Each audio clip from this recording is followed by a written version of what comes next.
ರಾಷ್ಟ್ರ ರಾಜಕಾರಣಕ್ಕೆ ಎಂಟ್ರಿ ಆಗ್ತಾರಾ ಸಿದ್ದರಾಮಯ್ಯ ಅಂತದ್ದೊಂದು ಪ್ರಯತ್ನಕ್ಕೆ ಕೈ ಹಾಕ್ತಾ ಹೈಕಮಾಂಡ್ ಸಲಹಾ ಸಮಿತಿ ಅಧ್ಯಕ್ಷರನ್ನಾಗಿ ಮಾಡಿದ್ದಕ್ಕೆ ಕಾಂಗ್ರೆಸ್ 7 ಮಂದಿ ಮಾಜಿ ಸಿಎಂಗಳು 10 ಮಂದಿ ಮಾಜಿ ಕೇಂದ್ರ ಸಚಿವರಿದ್ರು ಸಿದ್ದುಗೆ ಏಕೆ ಮಣೆ ಹಾಕ್ತಾ ಇದ್ದಾರೆ? ರಾಷ್ಟ್ರೀಯ ಮಟ್ಟದಲ್ಲಿ ಹಿಂದುಳಿದ ವರ್ಗಗಳದ್ದೇ ಪಾರುಪತ್ಯವ, ನಂತರ ದಲಿತ ಸಮುದಾಯದ್ದೇ ಮೆಜಾರಿಟಿಯ, ದಕ್ಷಿಣ ಭಾರತದಲ್ಲಿ ಅಹಿಂದ ನಾಯಕರಾಗಿ ಗುರುತಿಸಿಕೊಂಡಿರುವ ಸಿದ್ದರಾಮಯ್ಯ ಕರ್ನಾಟಕ ಹೊರತುಪಡಿಸಿ ಉಳಿದ ರಾಜ್ಯಗಳಲ್ಲೂ ಹೆಸರಾಗಿದ್ದಾರೆ. ಸಿದ್ದರಾಮಯ್ಯ ಮಾಜಿ ಕೇಂದ್ರ ಸಚಿವರಿದ್ರು, ಹಾಗೇನೆ ಮಾಜಿ ಮುಖ್ಯಮಂತ್ರಿಗಳಿದ್ರು ಕೂಡ ಸಿದ್ದರಾಮಯ್ಯನವರಿಗೆ ಪಟ್ಟ ಕಟ್ತಾ ಇರೋದಾದ್ರೂ ಯಾಕೆ? ಹಾಗಾದ್ರೆ ರಾಷ್ಟ್ರೀಯ ಮಟ್ಟದಲ್ಲಿ ಅಹಿಂದದ್ದೇ ಪಾರುಪತ್ಯ ನಡೆಯುತ್ತಾ ಇನ್ಮೇಲೆ, ಹಾಗೇನೆ ಇನ್ನು ರಾಜ್ಯ ರಾಜಕೀಯವನ್ನ ಬಿಟ್ಟು ರಾಷ್ಟ್ರ ರಾಜಕೀಯಕ್ಕೆ ಎಂಟರ್ ಆಗ್ತಾರಾ ಸಿದ್ದರಾಮಯ್ಯ ಅವರು ಅಂತದ್ದೊಂದು ಪ್ರಶ್ನೆ ಈಗ ಎದುರಾಗಿದೆ. ಸಲಹಾ ಸಮಿತಿಯ ಅಧ್ಯಕ್ಷರನ್ನಾಗಿ ಮಾಡಿದೆ ಕಾಂಗ್ರೆಸ್ ಹೈಕಮಾಂಡ್ ಮುಖ್ಯಮಂತ್ರಿ ಸಿದ್ದರಾಮಯ್ಯ ಅವರನ್ನ. ಮಾಜಿ ಕೇಂದ್ರ ಸಚಿವರಿದ್ದಾರೆ, ಹಾಗೆಯೇ ಸಾಕಷ್ಟು ಮಾಜಿ ಮುಖ್ಯಮಂತ್ರಿಗಳಿದ್ದಾರೆ. ಅವರೆಲ್ಲರೂ ಇದ್ದು ಕೂಡ ರಾಷ್ಟ್ರೀಯ ಮಟ್ಟದಲ್ಲಿ ಮುಖ್ಯಮಂತ್ರಿ ಸಿದ್ದರಾಮಯ್ಯರವರನ್ನೇ ಗುರುತಿಸಿ ಅವರಿಗೆ ಅಧ್ಯಕ್ಷಗಿರಿಯನ್ನ ಕಟ್ತಾ ಇರೋದು, ಅವರಿಗೆ ನಾಯಕತ್ವವನ್ನ ವಹಿಸ್ತಾ ಇರುವಂತದ್ದು ಯಾಕೆ ಅಂತ ಹೇಳಿ. ಯಾಕೆಂದ್ರೆ ರಾಜ್ಯ ಮತ್ತು ಹೊರ ರಾಜ್ಯಗಳಲ್ಲೂ ಹೆಸರಾಗಿದ್ದಾರೆ ಸಿದ್ದರಾಮಯ್ಯ. ಉತ್ತರದ ಮಹಾರಾಷ್ಟ್ರದಲ್ಲೂ ಕೂಡ ಗುರುತಿಸಿಕೊಂಡಿದ್ದಾರೆ ಸಿಎಂ. ರಾಷ್ಟ್ರ ರಾಜಕಾರಣಕ್ಕೆ ಇದೀಗ ಎಂಟ್ರಿ ಆಗ್ತಾ ಇದ್ದಾರೆ. ಹಾಗೇನೆ ಪ್ರಧಾನಿಯವರೊಂದಿಗೆ ಸರಿಸಮನವಾಗಿ ಸಿದ್ದು ಬೆಳೆಸೋ ಪ್ಲಾನ್ ಈಗ ಏನು ಮೋದಿ ಅವರಿದ್ದಾರೆ ಬಿಜೆಪಿಯಿಂದ ನಮ್ಮ ದೇಶದ ಪ್ರಧಾನಿಗಳು, ಅವರಿಗೆ ಸರಿಸಮನಾಗಿ ಸಿದ್ದು ಅವರನ್ನ ಬೆಳೆಸೋದಕ್ಕೆ ಏನಾದ್ರೂ ಕಾಂಗ್ರೆಸ್ ಪ್ಲಾನ್ ಅನ್ನ ಹಾಕೊಂಡಿದ್ಯಾ? ಪ್ರಧಾನಿ ನರೇಂದ್ರ ಮೋದಿ ಅವರು ಹಿಂದುಳಿದ ವರ್ಗಗಳ ನಾಯಕ, ಅವರು ಕೂಡ ಗುಜರಾತ್ ಸಿಎಂ ಆಗಿಯೇ ವೈಬ್ರೆಂಟ್ ಗುಜರಾತ್ ಮೂಲಕ ಮನೆ ಮಾತಾದವರು, ಪ್ರಧಾನಿಯಾಗಿಯೂ ಕೂಡ ಅವರು ಯಶಸ್ವಿಯಾಗಿದ್ದಾರೆ, ದೇಶವನ್ನ ಮುನ್ನಡೆಸ್ತಾ ಇದ್ದಾರೆ 3ನೇ ಬಾರಿಗೆ. ಕರ್ನಾಟಕದಲ್ಲಿ ಸಿದ್ದರಾಮಯ್ಯರವರನ್ನು ಕೂಡ ಅದೇ ರೀತಿಯಾಗಿ ಅದೇ ದಿಕ್ಕಿನಲ್ಲಿ ಪ್ರೆಸೆಂಟ್ ಮಾಡೋದಕ್ಕೆ ಹಾಗಾದ್ರೆ ಕಾಂಗ್ರೆಸ್ ಮುಂದಾಗ್ತಾ ಇದೆಯಾ?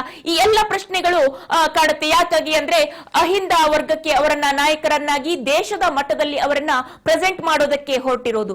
ಹಾಗಾಗಿ ಅಧಿರಥ ಮಹಾರಥರಿದ್ದು ಕೂಡ ಸಿದ್ದುಗೆ ರಾಷ್ಟ್ರೀಯ ಒಬಿಸಿ ಸಲಹಾ ಸಮಿತಿ ಅಧ್ಯಕ್ಷರನ್ನಾಗಿಸಿದ್ದು ಇದೇ ಕಾರಣಕ್ಕ ಅನ್ನುವಂತಹ ವಿಚಾರ ಇದೀಗ ಎಲ್ಲರಲ್ಲೂ ಕಾಡ್ತಾ ಇರುವಂತದ್ದು.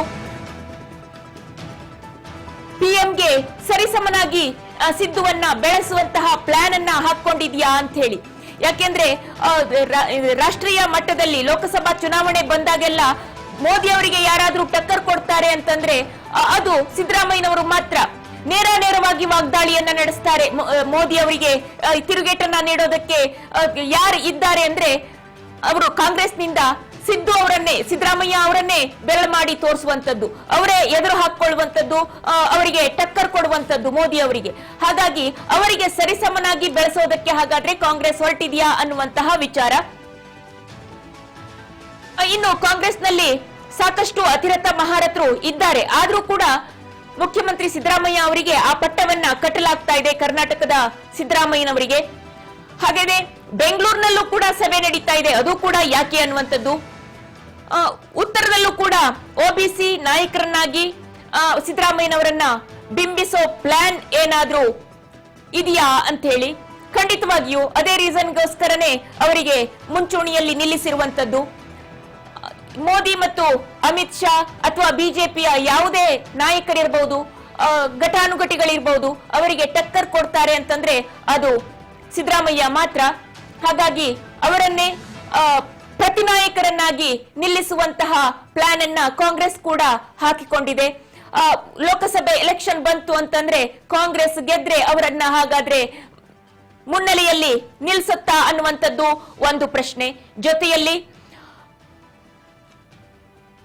ಕಾಂಗ್ರೆಸ್ನಲ್ಲಿ ಈಗ ರಾಜ್ಯ ಕಾಂಗ್ರೆಸ್ನಲ್ಲಿ ಮುಖ್ಯಮಂತ್ರಿ ಆಗಿರುವಂತವರು, ಅವರನ್ನ ರಾಷ್ಟ್ರೀಯ ಮಟ್ಟಕ್ಕೆ ಕರೆದುಕೊಂಡು ಹೋಗುವಂತಹ ಪ್ಲಾನ್ ಹಾಕಿದ್ಯಾ? ಇಲ್ಲಿ ರಾಜ್ಯದಲ್ಲಿ ಹಲವಾರು ವಿಚಾರಗಳು ನಡೀತಾ ಇದೆ, ಕುರ್ಚಿಗಾಗಿ ಗುದ್ದಾಟ ನಡೀತಾ ಇದೆ, ಕುರ್ಚಿ ಕಾಳಗ ನಡೀತಾ ಇದೆ. ಈ ಸಂದರ್ಭದಲ್ಲಿ ಇದನ್ನ ಸಮಾಧಾನಗೊಳಿಸೋದಕ್ಕೆ ಈ ಒಂದು ಬಂಡಾಯವನ್ನ ಈ ಒಂದು ಏನು ಆಗಸ್ಟ್ ಕ್ರಾಂತಿ ಸೆಪ್ಟೆಂಬರ್ ಕ್ರಾಂತಿ ಮಾತುಗಳನ್ನ ಕಾಂಗ್ರೆಸ್ ಪಾಳ್ಯದಲ್ಲೇ ಆಡ್ತಾ ಇದ್ದಾರೆ. ಇದೆಲ್ಲವನ್ನು ತಣ್ಣಗಾಗಿಸೋದಕ್ಕೆ ಸಿದ್ದರಾಮಯ್ಯನವರನ್ನ ರಾಷ್ಟ್ರಕ್ಕೆ ಕರೆದುಕೊಂಡು ಹೋಗಿ ಇಲ್ಲಿ ಒಂದು ವ್ಯವಸ್ಥೆಯನ್ನ ಹದಗೊಳಿಸುವಂತದ್ದು ಕಾಂಗ್ರೆಸ್ನ ಪ್ಲಾನ್ ಆಗಿರಬಹುದಾ? ಈ ಎಲ್ಲ ವಿಚಾರಗಳು ಎದ್ದು ಬರ್ತಾವೆ ಈ ಒಂದು ಸಂದರ್ಭದಲ್ಲಿ.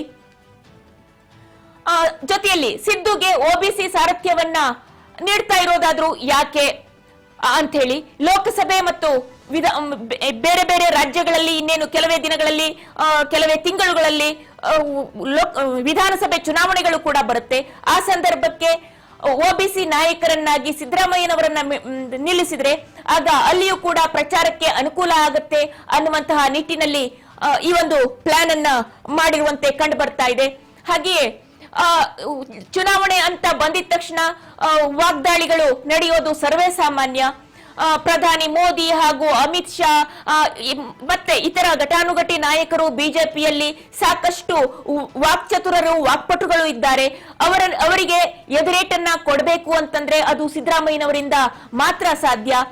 ಸಾಕಷ್ಟು ರಾಜ್ಯದ ಅರ್ಥ ಸಚಿವರು ವಿತ್ತ ಸಚಿವರು ಆಗಿರುವಂತದ್ದು. ಹಾಗಾಗಿ ಈ ನಿಟ್ಟಿನಲ್ಲಿ ಅವರು ದಾಖಲೆಯ ಬಜೆಟ್ ಅನ್ನ ಮಂಡಿಸಿದಂತಹ ಒಂದು ಅನುಭವ ಕೂಡ ಇದೆ ರಾಜ್ಯದಲ್ಲಿ. ಹಾಗಾಗಿ ಇದು ಕೂಡ ಅವರಿಗೆ ಹೆಲ್ಪ್ ಆಗಬಹುದು ಅನ್ನುವಂತಹ ಕಾರಣವೂ ಉಂಟು. ಹೀಗೆ ಹಲವು ಕುತೂಹಲಗಳಿಗೆ ಕಾರಣವಾಗಿದೆ ಹೈಕಮಾಂಡ್ ನಡೆ. ಈ ಹೈಕಮಾಂಡ್ ಏನು ಈ ಒಂದು ಹೆಜ್ಜೆಯನ್ನ ಇಟ್ಟಿದೆ, ಸಿದ್ದರಾಮಯ್ಯ ಅವರನ್ನ ಅಹಿಂದ ನಾಯಕರನ್ನಾಗಿ ರಾಷ್ಟ್ರ ಮಟ್ಟದಲ್ಲಿ ಬಿಂಬಿಸೋದಕ್ಕೆ ಹೊರಟಿದೆ. ಇದು ಹಲವು ಕುತೂಹಲಕ್ಕೆ ಎಡೆ ಮಾಡಿಕೊಂಡಿದೆ. ಆಲ್ರೆಡಿ ತಮ್ಗೆಲ್ರಿಗೂ ಗೊತ್ತು, ಈಗಾಗಲೇ ಮಲ್ಲಿಕಾರ್ಜುನ ಖರ್ಗೆ ಅವರು ನಾಯಕರಾಗಿದ್ದಾರೆ. ಅವರು ಕೂಡ ಅದೇ ಕಮ್ಯುನಿಟಿಯಲ್ಲಿ ಬರ್ತಾರೆ. ಆದ್ರೆ ಅವರು ಇದ್ದಾಗಲೂ ಸಹಿತ ಮತ್ತೆ ಸಿದ್ದರಾಮಯ್ಯನವರನ್ನ ಯಾಕೆ ರಾಷ್ಟ್ರಕ್ಕೆ ಕರೆದುಕೊಂಡು ಹೋಗ್ತಾ ಇದ್ದಾರೆ ಅನ್ನುವಂಥದ್ದು. ಹಾಗಾದ್ರೆ ರಾಜ್ಯಕ್ಕೆ ಮಲ್ಲಿಕಾರ್ಜುನ್ ಖರ್ಗೆ ಅವರನ್ನೇನಾದ್ರೂ ಕಳಿಸ್ತಾರ? ಆ ಒಂದು ಮಾತುಗಳು ಕೂಡ ಕೇಳಿ ಬಂದಿದ್ವು. ಮುಖ್ಯಮಂತ್ರಿ ಪಟ್ಟಕ್ಕೆ ಮಲ್ಲಿಕಾರ್ಜುನ್ ಖರ್ಗೆ ಅವರು ಬರ್ತಾರೆ, ನವೆಂಬರ್ ಕ್ರಾಂತಿ ಆಗುತ್ತೆ ಅಂತೇನು ಹೇಳಿ ಇವರು ಮಾತಾಡ್ತಾ ಇದ್ದಾರೆ. ಡಿಕೆಶಿ ಆ ಪಟ್ಟಕ್ಕಾಗಿ ಪೈಪೋಟಿಯನ್ನ ನಡೆಸ್ತಾ ಇದ್ದಾರೆ. ಅವರು ಸ್ಪರ್ಧಾಳು, ಅವರು ತನಗೆ ಬೇಕು ಅಂತ ಪಟ್ಟನ್ನ ಹಿಡಿದಿದ್ದಾರೆ ಅನ್ನುವಂತಹ ಮಾತುಗಳು ಕೇಳಿ ಬರ್ತಾ ಇದ್ವು. ಇದರ ನಡುವೆಯೇ ಮಲ್ಲಿಕಾರ್ಜುನ್ ಖರ್ಗೆ ಆಗಬಹುದು ಅನ್ನುವಂತಹ ಮಾತುಗಳು ಎದ್ದಿದ್ವು. ಹಾಗಾದ್ರೆ ಈ ಸಂದರ್ಭದಲ್ಲಿ ರಾಜ್ಯದ ಮುಖ್ಯಮಂತ್ರಿಗಳು ಹಾಗೂ ರಾಜ್ಯದ ಹಿರಿಯ ನಾಯಕರು ಆಗಿರುವಂತಹ ಸಿದ್ದರಾಮಯ್ಯ ಅವರನ್ನ ರಾಷ್ಟ್ರ ಮಟ್ಟಕ್ಕೆ ಕರೆದುಕೊಂಡು ಹೋಗ್ತಾರೆ, ಅಲ್ಲಿ ವೇದಿಕೆಯನ್ನ ಅವರಿಗೆ ಸಿದ್ಧಪಡಿಸ್ತಾರೆ ಅಂತಾದ್ರೆ ಇಲ್ಲಿ ಒಂದು ವ್ಯಾಕ್ಯೂಮ್ ಕ್ರಿಯೇಟ್ ಆಗುತ್ತಲ್ಲ, ಆ ವ್ಯಾಕ್ಯೂಮ್ ಅನ್ನ ತುಂಬೋದಕ್ಕೆ ಹಾಗಾದ್ರೆ ಮಲ್ಲಿಕಾರ್ಜುನ್ ಖರ್ಗೆ ಅವರನ್ನೇನಾದ್ರೂ ಕಳಿಸ್ತಾರಾ ಅನ್ನುವಂಥದ್ದು ಕೂಡ ಕುತೂಹಲವನ್ನ ಮೂಡಿಸಿದೆ. ಒಟ್ನಲ್ಲಿ ಕಾಂಗ್ರೆಸ್ ಪಾಳ್ಯದಲ್ಲಿ ಈಗ ಒಂದು ರೀತಿಯಲ್ಲಿ ಕಸರತ್ತು ನಡೀತಾ ಇದೆ.